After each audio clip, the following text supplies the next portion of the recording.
Bom dia, bem-vinda, bem-vindo, caro expressionauta, a mais uma edição do programa Duplo Expresso nessa manhã de terça-feira, dia 23 de julho de 2019. Eu chamo Thaís Moy, que também é alguém que observa há muito tempo o agrojornalismo e essa plantação de alho. Bom dia, Thaís Moy, bem-vinda mais uma vez ao Duplo Expresso.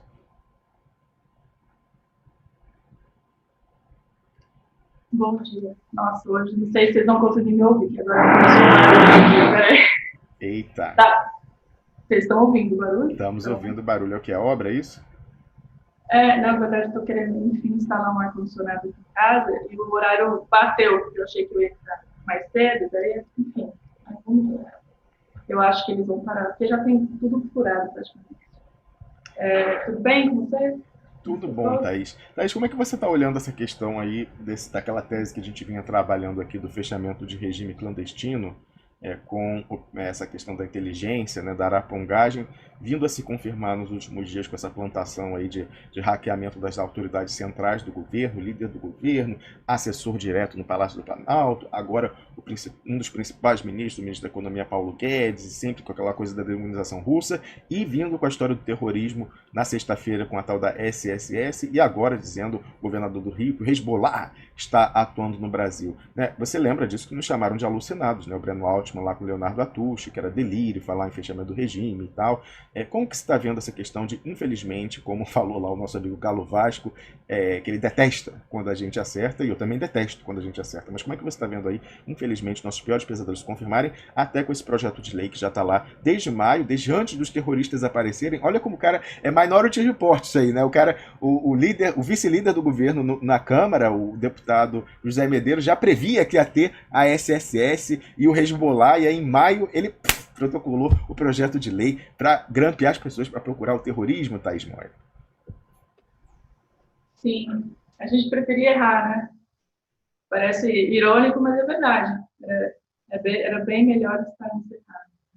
Eu tenho olhado e tenho tentado não perder de vista essa relação com o The Intercept, né? Com essa novela toda. E cada vez fica mais evidente, né? Para quem quer fazer a ligação das coisas. E o que me assusta muito, que você falou, né? No Minority Report, mas a gente está. Parece que a nossa realidade brasileira está muito próxima daquelas distopias, né? Daqueles distopias da década de 50, 40, 60, tipo, do Fahrenheit 491, acho que é isso. Enfim, e análogos, né? Essa ideia de como vai construindo uma realidade mal maior em que a população começa a dar as mãos para que o Estado salve, para que o Estado esteja autorizado a cometer crimes, né, em defesa da própria população da sociedade. E eu tenho olhado nessa perspectiva, e eu acho que, como o Duplicete já tinha anunciado, né, que esses hackers de Taubaté tinha um objetivo muito maior do que só um pavão misterioso ou só para fazer um take-off, a gente observar o perigo e como isso está sendo cirúrgico. A gente fica só nessa de lidar com a emergência, mas a estratégia deles é cirúrgica. Porque vamos lembrar que o que a gente dizia antes da eleição, depois da eleição, que era o quê? A gente tem uma faceta ali trincada no golpe que é a Lava Jato. Né?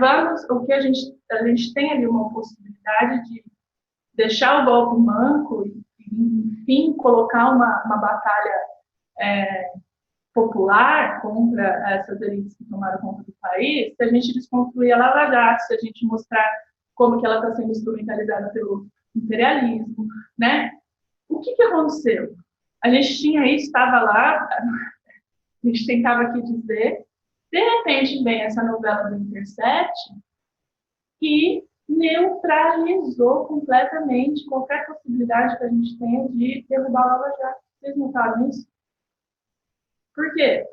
Porque com essa estratégia de conta-gotas, de pequenas vacinas, é a vacina da vacina. Porque naturalizou a ideia de que o Estado, bem, aí nesse ponto, o judiciário, pode cometer crimes para um bem maior, para contrariar um mal maior, né? Para prender os verdadeiros ladrões, os inimigos da nação. Isso está se naturalizando, ao contrário do que algumas pessoas no início acreditavam, e algumas ainda acreditam. Já estamos quase 2 meses dessa novela, e o que tem acontecido é que cada vez que aparece alguma coisa, o que acontece? Vem a coisa, nossa, de fato, hein? Não cumpriram ali, mas fizeram porque queriam prender tal pessoa, porque estão contra a corrupção, porque tem um poder maligno que está tomando conta do país. Então, o que aconteceu? A gente, ao mesmo tempo, naturalizou os crimes do Estado e tem comprovado que estamos sob perigo de uma perseguição externa que já tem tentáculos dentro do país, né? Então, não dá para olhar para esses hackers, Joyce Haas, Paulo Guedes, logo vai ser algum dos filhos do Bolsonaro, sem olhar para essa perspectiva do que os vazamentos do Intercept trouxeram, né? Porque o que a gente tem agora um quadro formado, quase consolidado, é o quê? De que o Estado brasileiro está autorizado para cometer crimes, e aí no crime eu quero dizer assim, não cumprir de fato o processo legal, passar por cima de direitos civis, direitos humanos, se for para combater um mal maior, né? Isso acontece? Isso sempre acontece. A questão é que eles estão fazendo de uma maneira em que boa parte da população está apoiando isso, né? E criando meios legais para que, quando uma parte da população acordar, já vai ser legal, já deixou de ser crime. Olha a loucura. Então, eu sei que eu não estou falando nenhuma grande novidade aqui para quem é espectador do Grupo Expresso, mas às vezes a gente repetir com outras palavras, exemplos, torna mais palpável e compreensível para algumas pessoas, né? Então, o que eu acho nessa questão, e daí trazendo a discussão do Rio, da semana toda, a gente perdeu a possibilidade, a Lava Jato ela não é mais um alvo que a gente possa ficar por conta dessa estratégia muito bem desenvolvida pela Intercept, pela essa gestão de vazamentos, né? A tradução do Hangout lá. Ao mesmo tempo, eu acho que ela traz com mais clareza, esse cenário traz com mais clareza a possibilidade de vias de revolução, para usar o termo que tem sido caro para a gente nos últimos dias. Que eu acho que passa necessariamente agora pela negação do judiciário, né? A gente tem que criar um movimento popular que negue a legitimidade e o poder necessariamente do judiciário, que tem sido a coluna vertebral do golpe desde o início, né? E não adianta mais a gente permanecer na luta pelas vias judiciais. Isso a gente já está falando há muito tempo, mas eu acho que agora tem que enrijecer essa questão num vocabulário revolucionário mesmo, né? Eu acho que se é uma questão agora de aquecer os termos, de enrijecer e fortalecer a pauta, eu acho que ela tem que passar pela essa negação. Então, de fato, negar, não aceitar mais decisões, não reconhecer novas... Por exemplo, uma coisa que a oposição já deveria ter feito desde o impeachment era não reconhecer as reformas, né? Daí a gente passa também pela relação do legislativo e do judiciário, né, que estão indicados. Como é que você tem um atropelo, um trator de reformas constitucionais em uma situação nitidamente não democrática, cada vez mais degringolada. Mas a oposição que ela tem feito, que a gente tem demonstrado aqui, ela tem sido cúmplice desse processo, né? De não obstruir, de não conscientizar a população e ainda facilitar a votação das reformas que tem vindo desde o Temer, né?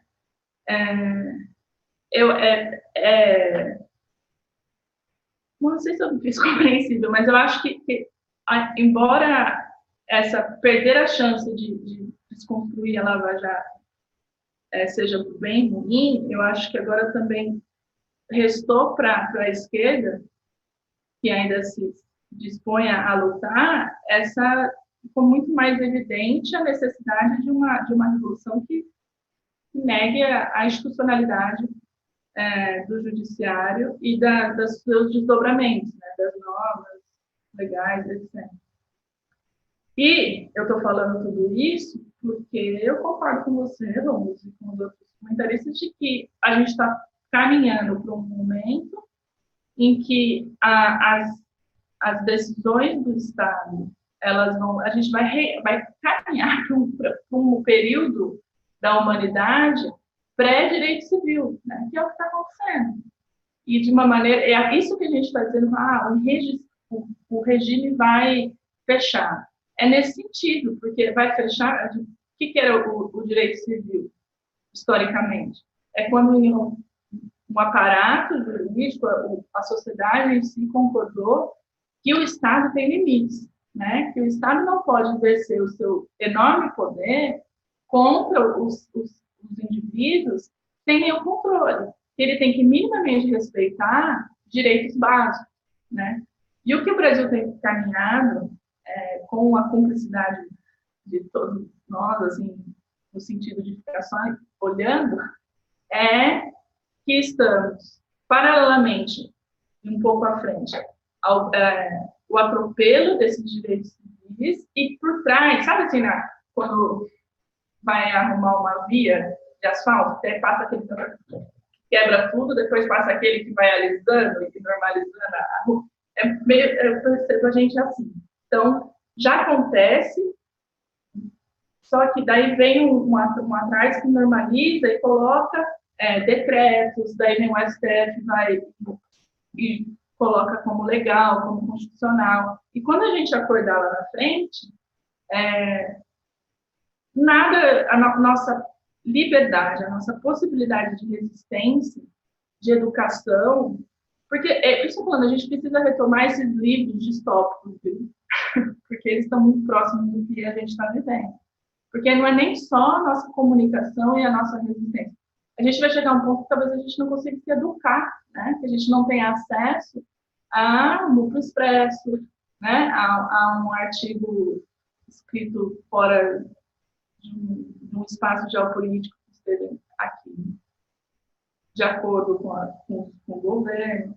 E acho que o outro braço dessa situação, Romulo, é o que você tem falado desde ontem com essa questão do navio lá do Irã, que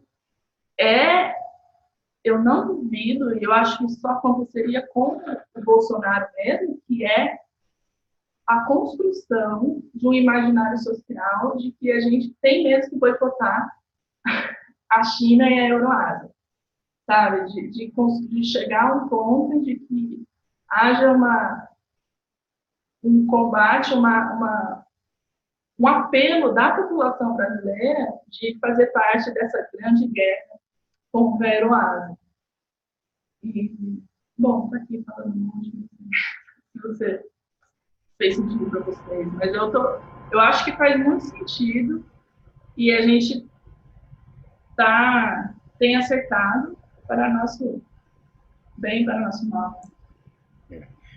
Ô, Thaís, eu acho que tem uma coisa interessante aí, né?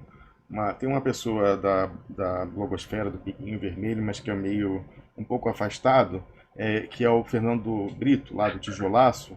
Ele já fez uma matéria, publicou hoje, já tentando, logicamente que ele não divulgou o alerta que eu fiz ontem sobre essa questão do bloqueio do navio e qual é a finalidade do Brasil, mas ele já está arranhando aí para as pessoas começarem a entender do assunto. Eu fui alertado agora por um expressionauta para essa matéria aqui, ó, que ele botou agora, hoje de manhã. Eu publiquei o artigo ontem de noite, aí acho que eram 8 horas da noite no Brasil, e de qualquer forma é uma republicação, né, do que eu já tinha publicado no dia 13 de junho, mas falando, o bloqueio de navios do Irã é por termos comprado, está escrito comprado, né, mas é comprado, fertilizante de Teherã. Aí Fernando Brito, aí ele coloca a reportagem assinada por Eliana Oliveira, amiga que é competentíssima, enfim, mostra que não é verdadeira alegação brasileira de que não houve orientação norte-americana para que o Brasil... O milho não é mercadoria que esteja sujeita a sanções norte-americanas. Aí ele fala, a ureia é matéria-prima na produção de adubo, é rica em nitrogênio, é tal e é derivado. Né? Na verdade, a ureia ela já é usada diretamente lá, salvo engano. Aí. E aí coloca milho, ele coloca uma... Opa, deixa eu fechar esse microfone aí, peraí.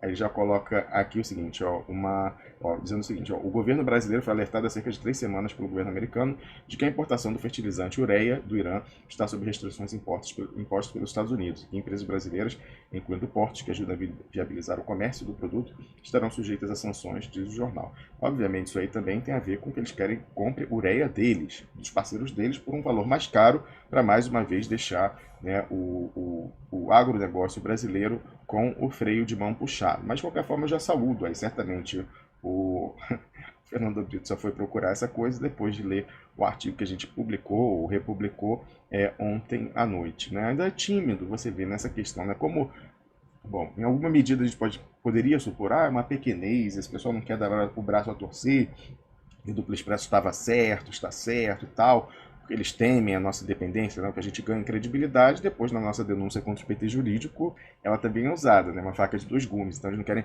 contribuir para isso. Mas, de qualquer forma, o que está em jogo é muito grave. É muito grave, né, essa dinâmica do fechamento do regime para a qual a gente vem alertando aqui.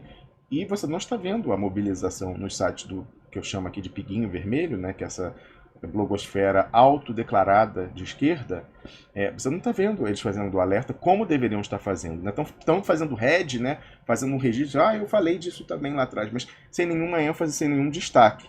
E aí eu fico na dúvida, será que isso é mesmo só uma rivalidade com a gente, assim, não querendo nos empoderar, porque sabem que a gente vai usar o nosso poder de fogo também contra as maquinações do PT jurídico quando esse atua cooperando com o golpe? Ou será que eles são a outra perna da pinça, eles estão na operação de espectro total para permitir, né, ajudar que esse fechamento do regime com essa arapongagem e essa lei Patriot Act brasileiro seja aprovada? Eu não estou vendo ninguém falando disso. Eu publiquei essa história da lei do Patriot Act ontem à noite, quando eu fui alertado, antes de dormir, quando eu fui alertado por esse expressionauta lá na seção de comentários do artigo que eu publiquei ontem à noite. Então, é esquisito, né? Qual é a dessas pessoas? Eu vou falar aí, Brasil 247, Luiz Nassif, DCM, quem mais? Deve estar esquecendo alguns desses. Mas qual é a deles? Eles querem permitir esse fechamento do regime e esse monitoramento, esse Patriot Act brasileiro? Por que eles não estão colocando essa pauta também em destaque como nós estamos fazendo, mesmo sem dar a fonte, como muitas vezes eles fizeram, né? Várias vezes se apropriaram do nosso trabalho sem dar a fonte. A urgência pediria isso, né? Qual é o esquema? Eles têm, é só um medo de dar razão a gente e aumentar nossa credibilidade, ou eles estão juntos nessa jogada aí de permitir o fechamento do regime? Eu fico me perguntando, porque a gente viu o editor lá do 247, né, o Alex Solnick, falando diretamente, não tem russo sim, teve envolvimento russo e tal, parecendo alimentar a narrativa que é plantada pelo GSI. Só falta eles falarem lá também que sabe sim que tem Hezbollah envolvido com o crime do Rio de Janeiro. É só o que está faltando. Né, Thaís Moia, você que inclusive trabalhou lá, não sei se você se sente constrangido um pouco para falar sobre isso, mas o que você sente sobre essa posição do Piguinho em não estar dando a ênfase que deveria estar sendo dada nesse momento a essa armadilha que está se desenhando no horizonte, para a qual a gente vem alertando há muito tempo, mas agora mais clara do que nunca? Eu soube, me avisaram que ontem foi uma tentativa de massacre do Grupo Expresso. Né? Eu não fui atrás, mas parece que no DSM. O Aragão falou até do Luiz Moreira. Parece que o Latouche falou da gente também. Não sei o que está acontecendo. Eu também tenho outras coisas para fazer do que ficar atrás do que eles estão incomodados. Mas algo está acontecendo. Eles estão falando da gente diretamente e mal, né? Eu não sabia não, eu não sabia não. Então, os personautas falharam, não, quer dizer, falharam ou tiveram êxito, porque não estão assistindo a porcaria. Então ninguém me avisou disso, quer dizer que bateram na gente no DCM usando mais uma vez o Eugênio Aragão. O Eugênio 1,76 milhão Aragão, aquele que tem militância sempre que recebe grana, usaram esse mais uma vez para bater na gente. E também o Leonardo Atucha, aquele que aparece em grampos nada edificantes com Najinarras e Daniel Dantas, dois financistas bandidos, esse que reencarnou como editor de site progressista e continua sendo editorialista da Quanto É, ao mesmo tempo, né, esquizofrênico ele. Quer dizer que esses aí estão se achando, subindo no banquinho para bater na gente, Thaís Moia? Foi. Mais tarde eu vou tentar descobrir o que foi, mas foram os personagens que me avisaram. Acho que até quem no bate-papo hoje eles falaram. E algo também está acontecendo, né, nesse sentido. E eu acho que tem sempre desavisados que vão aí na onda, que é aquela história que eu falo, né? Tem pessoas que se acham muito do clubinho, mas sabem só 60% do que está acontecendo, né? Então ela acha que ela está super informada, super sabendo de tudo, mas está sendo só manipulada. Então tem esse, mas eu acho que quem está lá na cabeça mesmo, eu acho que está muito naquele esquema que você falou do MDB 2.0, sabe? Porque é muito, muito, muito cômodo para uma parte do PT e da própria esquerda esse fechamento de regime, tendo em vista que eles serão a esquerda oficial, né? O MDB 2.0. Olha que maravilha, você ter total controle de todo o sistema. Daí você é um pelequete para Oscar. Ele, né? Porque vai ser perfeito, quase nenhuma interferência, né? Então, eu acho que tem isso, é muito cômodo. É difícil a gente falar isso, né? De que exista pessoas que se alocam na contramão do sistema, que encanta e te cativa, porém ela está ali por interesses próprios ou mais cooptada. Infelizmente, é o que parece. O Nildo foi bastante. Normalmente sou eu que desço a lenha no Haddad, né? Hoje eu fui o Nildo. Mas ele tá vergonhoso. Assume aí que vai tudo bem.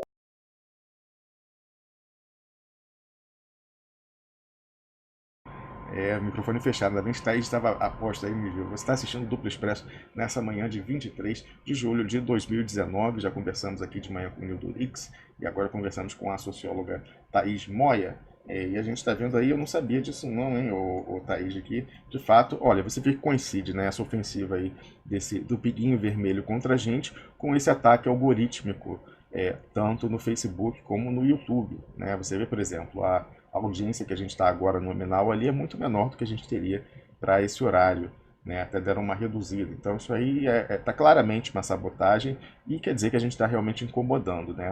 Esse descortinar que nós estamos fazendo da geopolítica, do grande jogo, né? Do papel do Brasil na geopolítica dos alimentos, que os Estados Unidos querem nos usar como alavanca da fome na Eurásia, mesmo que isso implique também a nossa própria fome, ó. Pouco se lhes dá com relação a isso, estão obrando e andando, e da mesma forma a dimensão interna, né? A dimensão interna quando a gente fala desse fechamento do regime, para onde muito possivelmente eles estão colocando água, né, no moinho, né? Aí você falou, achei interessante isso, Thaís. Então, como eles são o MDB da ditadura, né, vai ser a oposição consentida, para eles é bom fechamento porque impede o surgimento da alternativa real de combate ao golpe, né? Então, de fato, se torna muito confortável. Vai ficar todo mundo aí, né? 30 anos, 20 anos, 30 anos de plaquinha no Congresso, né?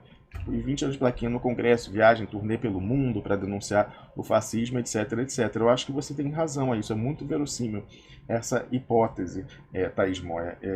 Já pode assumir aí? Acho que vou com a mão aqui. Qualquer coisa eu tiro o som. Eu estou segurando aqui porque eu vi que algumas pessoas estão dizendo que meu som está com eco. Quem sabe eu ponho na mão assim, melhor. Então, eu estou bem desanimada assim, com essa questão do MDB, que parece que ele está bem encaminhado. Essa votação da Previdência foi a prova disso. E hoje eu acordei com uma entrevista do governador do Piauí, como que ele chama mesmo? botava fé nele. O Wellington Dias. Isso, falando que a reforma é muito importante e que ela tem que ser aprovada para o bem das finanças do Estado. Não. Né? Então, assim, infelizmente, a gente apanha muito por conta disso, né? Por tirar o véu dessa esquerda consentida, mas esse é o nosso futuro, né, gente? Se a gente, é o que eu digo há muito tempo aqui. Não dá mais para ficar sob a tutela das lideranças, sabe? Não dá. Ficar esperando liderança de diretório, de partido, de movimento social. Gente, eu não reconheço mais, por exemplo, o movimento sem terra. Assim, não dá para entender, sabe, o que está acontecendo com o movimento sem terra, com o povo sem medo. Ô, Thaís, sobre o Movimento Sem Terra, eu devo dizer, eu sempre tive a maior admiração por esse movimento, né? Acho que é o pessoal realmente preparado para a luta, que é de enfrentamento, mas a gente tem que lembrar que foi ao MST que o Paulo Pimenta recorreu lá no palco que a gente teve com ele quando expusemos, que ele era a traíra, que ele era o quinta coluna, lá em fevereiro, ele recorreu à capilaridade justamente do MST e, de alguma certa forma, digamos assim, a bitola que é cultivada internamente, de que uma liderança, uma coisa muito verticalizada, o que a liderança fala, eles sequer questionam e vão procurar saber se é aquilo mesmo ou não. Ele contou com isso para essas pessoas ficarem disseminando nas redes do PT durante semanas, meses aí, ataques a gente, né? Ataques a gente daquela oportunidade. Você acha que uma pessoa de uma liderança, uma qualidade intelectual de um João Pedro Stedley, vendo lá do que se tratava aquela confusão, do documento que a gente trouxe e da conspiração lá do Vadidamus com Paulo Pimenta, ele não viu do que se tratava? Eu até conversei com pessoas que foram conversar aí com uma liderança do MST, tempos atrás aí no Brasil, não vou dizer qual, falando assim, a resposta da pessoa foi assim, olha, eles sabem muito mais do que você pensa, eles têm noção de tudo, eles são espertos, são criados na luta e tal, então eles sabem perfeitamente das infiltrações, estão fazendo uma aliança tática, desistiram também, estão com a esperança de serem preservados no novo regime se não fizerem nada, se contribuírem para o telequete do PT. Eu não sei qual é do MST, entendeu? Não sei, não acho que eles são, em princípio, pessoas de sacanagem. Agora, de repente eles estão com medo, né, do que vai vir aí e tal, eles sabem como o MST sempre teve na mira da inteligência do Exército, o fato é que eles estão compondo com esse pessoal podre do PT, como Paulo Pimenta, e até hoje, né, são usados para tentar queimar o nosso filme. Eu lembro aí que aquela pessoa lá que coordena o acampamento, Marisa Letícia lá, que é do MST, né, basicamente aquele acampamento é mantido pelo pessoal do MST, ficou repetindo, né, mesmo depois de a gente ter desmascarado aquele dossiê fajuto, fake, fabricado pelo Luiz Nassif a soldo do Paulo Pimenta, ele veio falar, né, não, mas o Romulus Maia trabalha para uma empresa americana para corromper países africanos, não sei o que e tal. Então, assim, eles continuam. E aí, quando alguém foi questionar, né, lá, ele falou, não, isso aí é fake e tal, colocou o link da matéria desmontando com documentos até das Nações Unidas, eu publiquei meu contrato de consultoria com a ONU, ele falou assim, não vou ler não, porque aqui a gente é de base e a gente segue o que a liderança fala. Então se a liderança falou que é corrupto e tal, e que é corrupto em outros países africanos, então não adianta você mostrar nada que eu não vou nem ver. É isso que eu estou tentando alertar, tipo, não dá mais, assim, você é da base de um partido, de um movimento social, e você está incomodado, você precisa buscar pessoas que estão em uma situação e começarem a conversar, fazer... E aí, tá tudo bem com você? Bom dia, eu sou o Wellington Calazans e começa aqui o programa Duplo Expresso, seu programa de informação através de comentários, análise política e entrevistas. O programa de hoje que tem... Deixa eu baixar aqui, enquanto eu acho, era aquelas coisas de autoplay. Deixa eu achar essa porcaria aqui e fechar. Um minutinho, peraí. Um segundo. Tem algum programa aqui tocando. Que é algo que eu quero mostrar. Paciência um pouco. Peraí, eu posso fechar aqui, peraí. Tem como eu fechar o áudio. Paciência. Um pouquinho. Tive que fechar aqui o áudio. Poxa, onde está essa porcaria? Está tocando automaticamente. Eu odeio esse recurso. Porque é esse problema. Quando eu abro um post antigo e tem esse autoplay, sempre acontece isso. Porque eu vou mostrar algo aqui de um post antigo que eu quero mostrar para vocês. Paciência um pouquinho. Cadê? Vamos lá. Pera aí. Oh, meu Deus, onde está esse YouTube? Ah, pronto, já achei. Pronto, agora sim. Thaís, eu vou passar a palavra de volta para você e depois eu vou mostrar algo aqui que eu coletei sobre as pessoas que nos atacam. As pessoas que nos atacam por aí. Pode falar. Eu dizia isso, que não dá. Para as pessoas que estão incomodadas com essa liderança complacente, cúmplice, pelo nome que vocês quiserem, não dá mais para esperar e não dá para ficar nessa tela cega, né? Ah, eu sou da base, a gente já concorda com a liderança. Isso é ingenuidade, né? E eu acho que precisa ter uma organização que vem da base, que coloque as lideranças contra a parede, que dê o deadline, o limite, ó, se até vocês têm esse tempo para reorganizar e para a gente mudar a forma de luta, caso contrário, a gente tem que subverter, tem que ter, às vezes a revolução tem que começar dentro do próprio movimento social, do próprio partido, do próprio grupo que você está. Ah, vamos fazer a revolução, vamos mudar, mas você não consegue fazer dentro do seu ambiente ali. Você está vendo que está tendo uma pacificação da sua luta e você aceita simplesmente, né? Não vamos, infelizmente, não vamos ter um progresso nesse sentido se os movimentos de base, seja de movimento social, de partido, etc., não se rebelarem. Infelizmente, as lideranças já estão alocadas, ou estão chantageadas com cabo preso, né, com familiares no alvo, ou são sem vergonha, estão dentro do jogo. Então, assim, não adianta a gente esperar das lideranças. Tem que colocar essas lideranças contra a parede. Se elas não responderem de acordo com o que é necessário, tem que tirar essas lideranças, tem que dar um outro gás, um outro oxigênio. Não adianta a gente ficar nessa inércia. É isso aí, Thaís.